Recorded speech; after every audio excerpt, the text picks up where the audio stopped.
Good morning. Maybe many of you may have watched the film A Beautiful Mind. In that movie, there's a schizophrenic mathematician named John Nash who wants to go home and leave the hospital, although he's having attacks. He said, "If only I can think through this." He was talking to his wife. His wife took his hand, put it in her head and said, "If only I could take it away, I can make it better."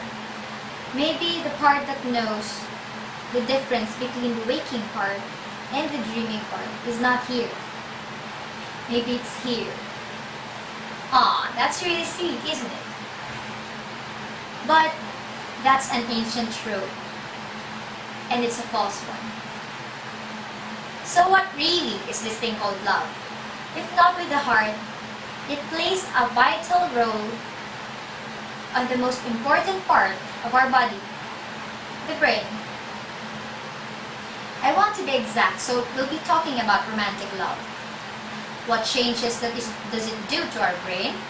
What changes does it do to our bodies? What brain chemicals and hormones does it alter? How does it happen? Does love last? Or more so, scientifically, does love exist? There have been various researches done about this phenomenon. And after all the researches that I've made, I have broken down love of how it happens and what happens during the process into three: love pheromones, hormones, and the last one, what happens inside the brain. So let's get this over with. Number one, love pheromones or invisible signals. I have further broken it down into three. The first one, smell. You know, the smell is a primal desire to know if your partner is right for you. Smell. Although scientists have really a hard time unraveling how it works, how smell works, this have been proven in a journal entitled Evolution and Human Behavior, where strippers who are ovulating gets $70 per hour than those who are menstruating who only gets $35 per hour. Letter B, how the partner looks and sounds. We know that humans are suckers for beauty and sexy bodies. But aside from the BMI and the facial symmetry and the facial features, men prefer women with ample breasts and larger hips, so to nurture children. Women, on the other hand, prefer guys with broad shoulders and chest because that would indicate that those men will be able to protect them and provide for them. And the voice also has similarly seductive meaning. The deeper the voice is, the more attractive it is. This has been proven in the University of Albany last January 2008, where there were 149 volunteers. So, aside from the smell and the looks, the third one you may find quite interesting. A kiss. In a kiss, you do not just exchange saliva. You do not just exchange physical and postural information, but you also exchange chemical information as well.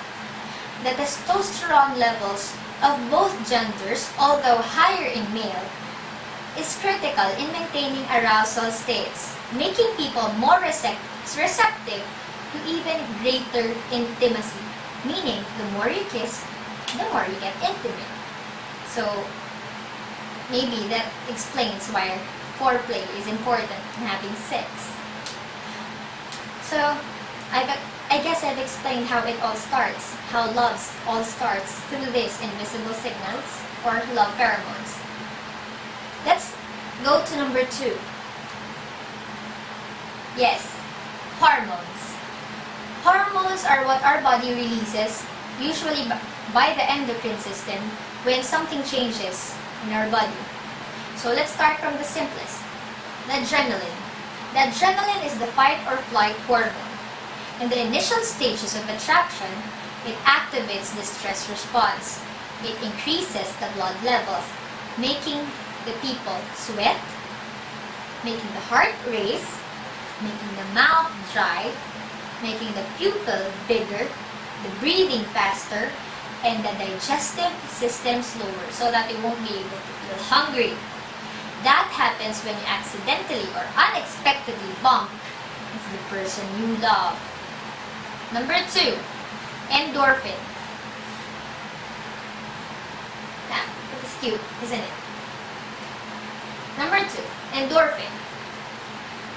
You may find this funny because I have a picture of an opium here. You see, endorphins are morphines that are responsible for people feeling pain. In love, it has the same effect as heroin and opium, which makes people more happy and joyful.